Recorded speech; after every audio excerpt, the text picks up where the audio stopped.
তোমারও কি মনে হচ্ছে যে তোমার জীবনে কিছুই ঠিক হচ্ছে না? যেই ক্ষেত্রেই যাচ্ছ সেই ক্ষেত্রে ব্যর্থ হচ্ছ। পৃথিবীতে সব কষ্ট তোমার জীবনেই চলে এসছে, তুমি সব ব্যর্থতার মুখ দেখছো।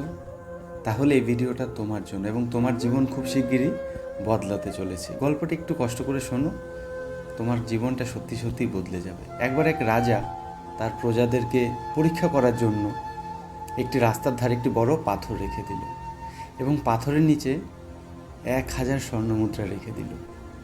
সে ভাবল, যেই ব্যক্তি অন্যের উপকার করার জন্য এই পাথরটি সরাবে সেই স্বর্ণমুদ্রাগুলো পাবে এবং রাজা তাকে পুরস্কৃত করবে। সে পাশে একটি গাছের পেছনে দাঁড়িয়ে সারাদিন অপেক্ষা করতে থাকলো। কেউ কিন্তু সেই পাথর সরালো না।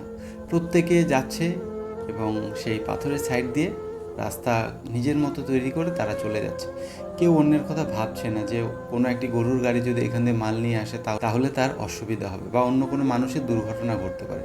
প্রত্যেকে নিজের রাস্তা করে সেখান দিয়ে চলে যাচ্ছে। হঠাৎ করে সন্ধ্যের আগে একজন ভিখারি সেই রাস্তা দিয়ে যাচ্ছিল।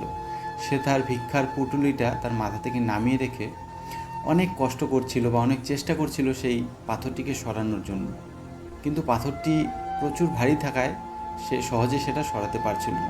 কিন্তু তবুও সে চেষ্টা করে যাচ্ছিল যাতে এই পাথরটি দ্বারা অন্য কোনো মানুষের কোনো ক্ষতি না হয়। এবং একটা সময় সে চেষ্টা করে সেই পাথরটিকে সেখান থেকে ছড়িয়ে দিল, এবং সেই পাথরের নিচে থাকা স্বর্ণ মুদ্রাটা সে পেল, এবং তার জীবন বদলে গেল।